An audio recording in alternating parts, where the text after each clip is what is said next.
The night was quiet, the streets bathed in a soft glow of flickering streetlights, when chaos erupted in a way no one could have predicted. A small, upscale office building in the heart of the city had caught fire, and flames began devouring everything in their path. Smoke filled the hallways, choking and thick, making every second feel like an eternity. Inside, a woman struggled to find her way through the inferno, her designer heels clacking against the marble floors, her expensive dress now torn and smeared with soot. She was trapped, surrounded by the roar of fire, and fear was painted clearly across her face. She was the CEO of a Fortune 500 company, a woman used to commanding rooms, making billion-dollar decisions, and controlling her surroundings. But in that moment, she was powerless, vulnerable, and entirely human. Outside, the sound of sirens echoed faintly in the distance, but the fire was spreading faster than help could arrive. That's when he appeared, a man no one would have expected to be a hero. A single dad, working late at a nearby diner, had been walking home when he noticed the smoke curling into the night sky. He didn't stop to think about the danger, didn't weigh the odds of survival or the value of risking his own life for a stranger. All he knew was that someone needed help, and that someone was inside. He rushed into the building, every instinct screaming at him to turn back, but his heart pushed him forward. The smoke was suffocating, the heat unbearable, yet he moved steadily through the corridors, calling out through the chaos. And then he saw her, the CEO, her eyes wide with terror, her arms raised instinctively as if shielding herself from the inevitable. Without hesitation, he grabbed her, pulling her into his arms as flames licked the walls around them. The world seemed to shrink to the two of them, heartbeats pounding in sync, as he carried her through the smoke-filled hallway. Every step felt like a lifetime, but eventually, he burst out into the cool night air, coughing, burning, exhausted, but alive. She was safe. She was alive. And yet, the moment she looked up at him, the first words that escaped her lips were not, "Thank you," not even a simple, "I'm grateful." Instead, she whispered, her voice trembling, I think I know you." Those words froze him. For a single dad who spent his life quietly raising his child, working long shifts, and never expecting recognition, this was more than he could process. He had saved a life, but now, the mystery of her recognition tangled with the adrenaline and smoke in his mind. As she tried to catch her breath, memories began to flood back, faces, places, fleeting moments of a shared past that neither had ever mentioned in years.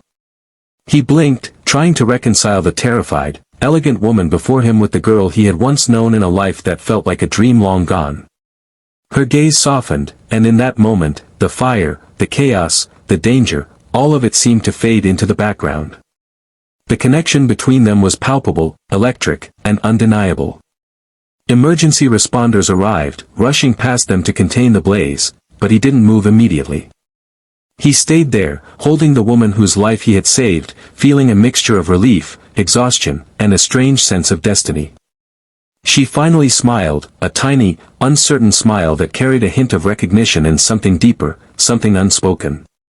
"I never thought I'd see you again," she admitted, her voice still shaky, "after all these years." And just like that, the moment became more than a rescue, it became a reunion, a twist of fate that neither had expected but both seemed destined to experience. The crowd of onlookers, the flashing lights, the smell of smoke, they all disappeared into the periphery as the two stood in silence. In the midst of disaster, in a night filled with fear and chaos, they had found something neither had anticipated, each other. The single dad who had risked everything without hesitation, and the woman who had controlled empires yet could not control the events of that night, shared a fleeting, perfect moment of understanding and connection. Later, as she was escorted away for medical attention, she turned back to him once more. No grand declaration, no lavish thanks, just a look filled with recognition, gratitude, and the faintest hint of curiosity. He watched her disappear into the ambulance, the city lights reflecting off the tears in his eyes. He knew he had done the right thing, that he had saved a life. But more than that, he realized that sometimes, heroism isn't about recognition or reward, it's about being there, in the right place at the right time, for someone who needed you most. And as he walked home that night, soot-streaked and exhausted, he carried more than just the memory of the fire. He carried a story that would stay with him forever, a story of courage, fate, and a connection that had survived time, distance, and circumstance.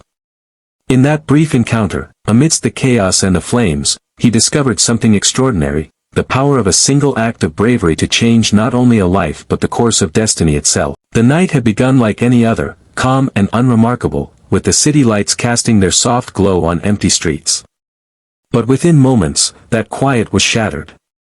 A sudden blaze erupted in a high-rise office building downtown, sending flames licking the walls and smoke curling into the sky like dark, warning fingers. The fire alarm screamed through the hallways, a piercing cry that mixed with the crackle of fire, the shattering of glass, and the distant sound of sirens wailing in the distance. Inside, the corridors were filled with a haze so thick it was hard to see, making every step treacherous. In the midst of the chaos, she struggled. Her name was Emma Sinclair, a woman in her mid-30s, CEO of a successful tech company, known for her sharp mind and commanding presence. Her tailored navy suit was now scorched and stained with soot, her heels clicking frantically on the marble floor as she tried to make her way toward the exit. Her breathing was shallow, panic rising as she felt the heat of the flames close in on her. Every instinct told her to run, but smoke burned her lungs and disoriented her senses. Outside, the street was largely empty. Most of the building's employees had evacuated, but Emma had been trapped in her office, working late on a crucial project. No one knew she was still inside. But someone else had noticed. A man in his early 40s, sweat glistening on his forehead, hair slightly tousled, and shirt sleeves rolled up, was rushing down the street. He wasn't a firefighter, wasn't trained for heroics, and certainly wasn't thinking about risk. This was Jack Carter, a single father who had just finished his late shift at the diner where he worked. He had been walking home when he noticed the dark plume of smoke curling into the night sky. His instincts kicked in immediately. Something in him refused to ignore it. Without hesitation, he sprinted toward the building, heart hammering, lungs burning from the sudden exertion. Inside, the heat was nearly unbearable. Flames roared along the walls, consuming papers, furniture, and anything else in their path. Emma's eyes stung from the smoke, her voice hoarse as she shouted for help, but her cries were swallowed by the roaring fire. Her mind raced, trying to remember the layout of the office, the emergency exits, but in her panic, everything seemed unfamiliar, foreign. Then she saw him. Jack emerged through a haze of smoke, his eyes scanning the chaos until they landed on her. "This way," he shouted, his voice cutting through the roar of the fire.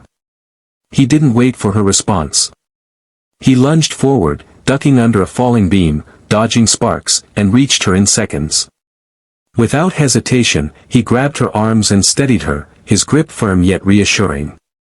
"Hold on, I've got you," he said, and in a moment that would change both their lives forever, he lifted her into his arms. Emma, still in shock,